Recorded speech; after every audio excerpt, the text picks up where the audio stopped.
I'm 21 years old. I'm working for a major corporation that we have all heard of, and it's my last day. So I walk around the cubicles to say goodbye to everyone. And this one guy in the marketing team, who is a Steven Seagal lookalike, presses me up against the wall, towering over him. I mean, this guy had to be about 6'6", and he forces himself onto me and tries to kiss me, and I'm struggling and squirming, trying to get away from him. So uncomfortable, so embarrassing. I felt so much shame. It was my last day, so I just got out of there. Have you ever been in a situation where someone sexually harassed you or bullied you, especially in the workplace? How did that make you feel? Most of us have. According to Forbes magazine, 75% of us, women, have experienced sexual harassment at work. Now let's just define sexual harassment to be clear. It is any unwanted jokes, comments, acts of touching in a sexual nature. Has that happened to you? We should all be concerned about this. This isn't just an emotional issue that degrades women and men that it happens to, but it also causes a huge financial burden. The federal government estimates that due to loss of work and complaining and loss of team effort, cost us over $327 million in sexual harassment just in 2 years. That's a report by the Institute of Women's Polling. What if you never had to worry about bullies or harassment ever again? Because you knew skills, not only how to just handle them after it happens, but to identify them before it happens.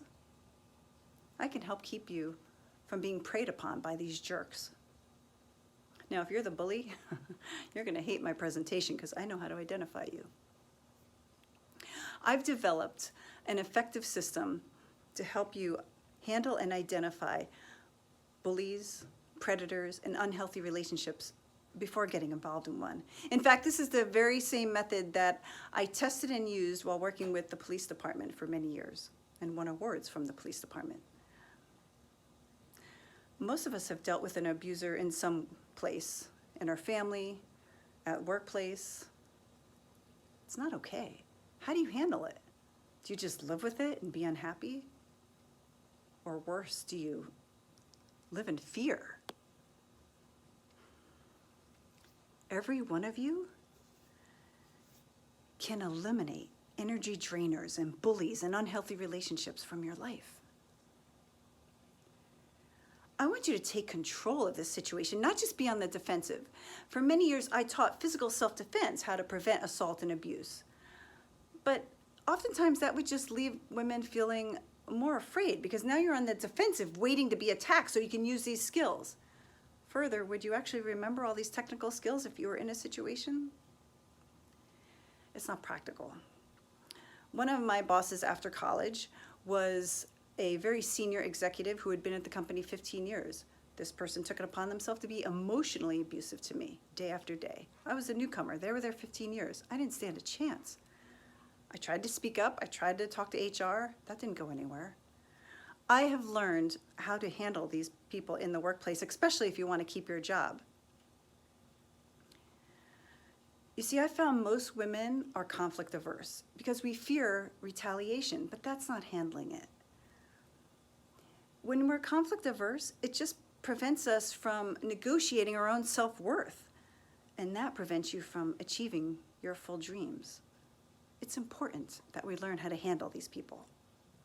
Now look, if I can get everyone out there to behave, I would. But until then, I want to teach you the skills that I know, how to keep these jerks from selecting and targeting you. With this happening to over 75% of us, these are skills we need to learn. Every one of you can eliminate energy drainers and bullies and sexual harassers from your life. Just contact me to learn how.